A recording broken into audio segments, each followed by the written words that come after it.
Hey, this is a boat doctor. Hey, out here in this 2050 stabicraft, beautiful boat, just right, handles awesome, very stable, no need to trim tabs.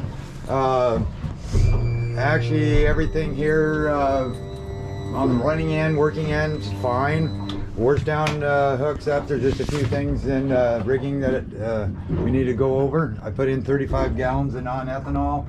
I always put the non-ethanol in here because I don't know what the people are going to use. You don't have to run non-ethanol. The main motor hit about 45 miles an hour, that 150 with the 17-pitch prop. The other one was a constant, say 5 up to about 8 because of the 3-mile-an-hour current. Anyway, cruising speed I think was right around 4,100, 31 miles an hour. Kicker, I already said on that. I think the tow weight on this is about 3,990, almost 4,000 pounds. Cup holders, tackle trays, flip seats. Very nice boat. You got your grab rails. You got this that swings down, makes into a good little bed. You got your 703 control box. You got your thyroid seats. Maxwell winch, that works.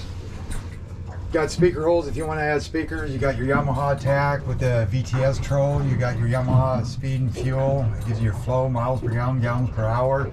That works really good. Load guides are coming. They're waiting for some kind of U-bolts to have put on your load guides.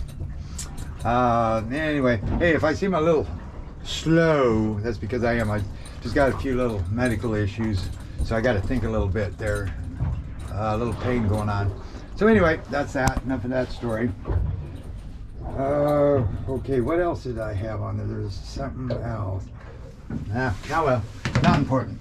Single wiper back here, like you say. We'll start with the little kicker. You got C-Star hydraulic.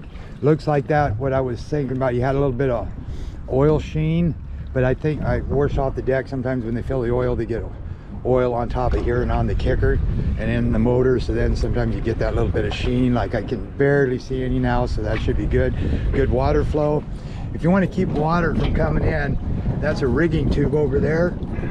I would put maybe something to cover that, like maybe this right here. Does that, oh, they do have it. Oh, never mind, they got a stop. Good thinking. They put like a stop in there, so don't disregard what I said there. Fuel tank fills there. Anyway, your primer bulbs are right down up underneath there.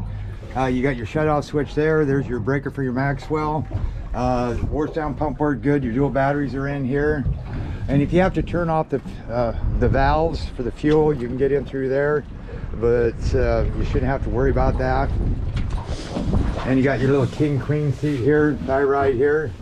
Oh, you know what we were gonna do since I was back here anyway?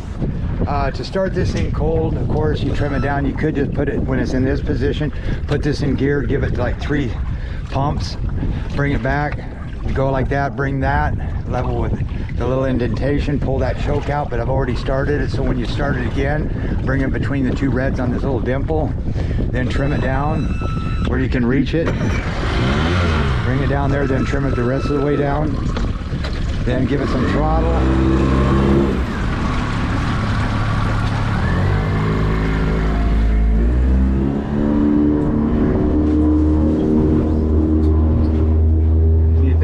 That no way, Jose, look how fast that sucker turns. That's this aero design on this boat. I mean, it backs up, turns really quick, even with that little kicker motor. It doesn't take a lot of horsepower to push this boat because you got the aero up front, the aero design in back. That means it goes like slants out on both sides, and backup power is unbelievable because you're not pushing that water up against the transom. Same thing with the front. This thing will turn on a dime. So when you got this thing going about 30 miles, don't hard crank it or you're going to go sailing up against that wall over there. So then anyway, that runs good. So then you just put her down like this, go like this, and if that thing's a little hard to get to, just trim it up, then kill it. Then trim it the rest of the way. Bring your handle back, trim it all the way up. Then up here, this is fuel injected. Make sure it's in neutral, because if it's here, it won't start. Bring it back. If this lanyard's out, it's going to beep and it will crank, crank, crank and not run. But if this is like this, it should start right up. Then I'll show you, see we're trimmed up. I'm going to trim it down. And then if I back this up,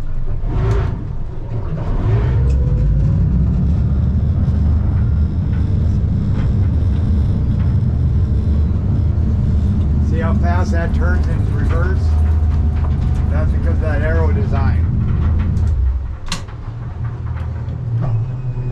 Okay, trim. I'm gonna have them adjust the trim cam sensor right there. So now just put this in gear. Then you hit this set button over here on the tack. It says T. Hold on the mode button. Whoops. Then you got to get back to the hour T. Holding on the mode until it says troll. Then just hit this mode button. Get up to 900 RPMs. There's your speed, gallons an hour.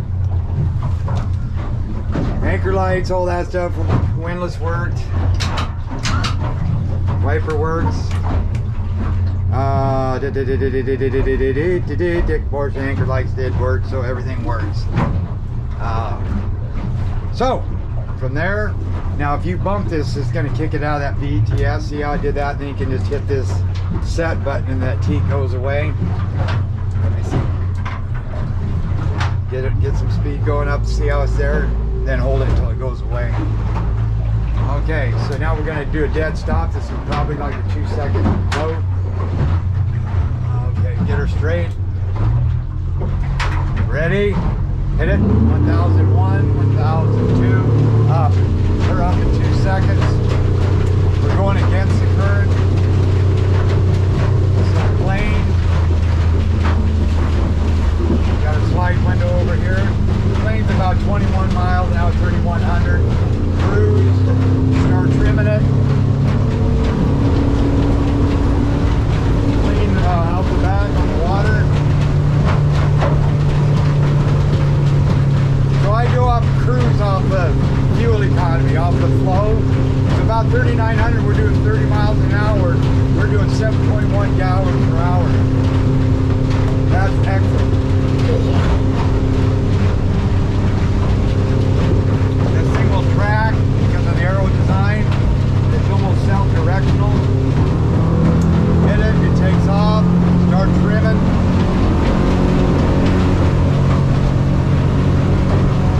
There's 55 and 42, only 16.8.